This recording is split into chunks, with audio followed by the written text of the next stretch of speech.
Pemirsa, hari ini Mahkamah Konstitusi melanjutkan sidang sengketa Pilpres dengan agenda pengesahan alat bukti. Dan untuk mengetahui lebih lengkapnya, kita bergabung dengan reporter Berita 1, Adisti Larasati. Ya, Adisti, apakah masih ada kelompok orang yang berunjuk rasa di depan gedung Mahkamah Konstitusi hari ini?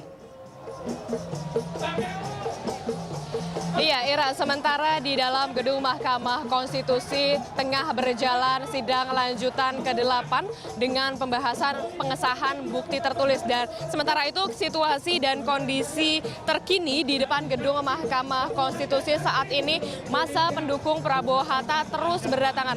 Jika tadi pagi hanya sekitar 150 massa pendukung Prabowo Hatta, sekarang semakin siang, semakin hari massa pendukung Prabowo Hatta semakin berkumpul dan juga memadati depan gedung Mahkamah Konstitusi untuk melakukan orasi-orasinya di depan gedung Mahkamah Konstitusi. Massa pendukung Prabowo Hatta yang tergabung dalam Sahabat Prabowo, Garda Prabowo, dan juga beberapa pendukung Prabowo Hatta tengah berkumpul di depan gedung Mahkamah Konstitusi. Selain itu, tak hanya kaum lelaki, namun kaum ibu-ibu juga turut hadir untuk mendukung Prabowo Hatta di depan gedung Mahkamah Konstitusi dengan melakukan aksi qosidahan dan juga membentangkan poster-poster berisikan dukungan terhadap Prabowo Hatta dan juga mengenai sikap Mahkamah Konstitusi yang dituntut untuk tegas dan juga independen dalam memutuskan persidangan pada hari Kamis mendatang. Seperti yang terlihat dalam layar televisi Anda, massa pendukung Prabowo saat ini di siang hari ini terus memadati di depan gedung Mahkamah Konstitusi dengan membentangkan poster-poster dan juga bendera-bendera, dan dalam orasinya massa pendukung Prabowo Hatta menuntut agar Mahkamah Konstitusi dapat bersikap adil, objektif dalam memutuskan persidangan pada hari Kamis mendatang dengan dugaan pelanggaran yang dilakukan oleh pihak Komisi Pemilihan Umum. Dan seperti yang kita ketahui, massa pendukung Prabowo Hatta terus melakukan orasinya di depan gedung Mahkamah Konstitusi. Sementara itu, pengamanan kepolisian dari pihak kepolisian sekitar 150 personil, 1.500 personil keamanan dari Polda Metro Jaya terus dikerahkan untuk mengamankan jalannya orasi di depan gedung Mahkamah Konstitusi ini.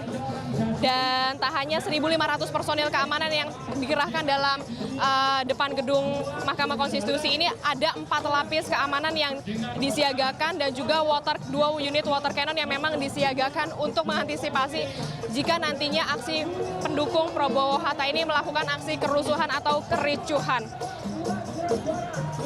Iya, Ira. Ya, Adisti, lalu bagaimana dengan keadaan lalu lintas? Apakah ada pengalihan arus hari ini? Ya, Ira, memang meskipun massa pendukung Prabowo Hatta terus membanjiri atau terus memadati depan gedung Mahkamah Konstitusi dan sedikit menghabiskan badan jalan, namun pihak kepolisian belum melakukan penutupan atau pengalihan arus di depan gedung Mahkamah Konstitusi. Dan seperti yang terlihat di layar televisi Anda, memang kepadatan volume kendaraan, baik kendaraan pribadi dan juga kendaraan roda 2 dan juga roda 4 mengalami sedikit kemacetan yang begitu panjang, terutama di depan gedung Mahkamah Konstitusi akibat massa pendukung Prabowo Hatta yang memang turun ke jalan dan juga menghabiskan badan jalan di depan gedung Mahkamah Konstitusi. Seperti yang terlihat di belakang saya ini, 2 lajur dari 4 lajur di depan gedung Mahkamah Konstitusi ini memang sudah ditutup. Namun 2 lajur selanjutnya memang masih belum ditutup, namun massa pendukung Prabowo Hatta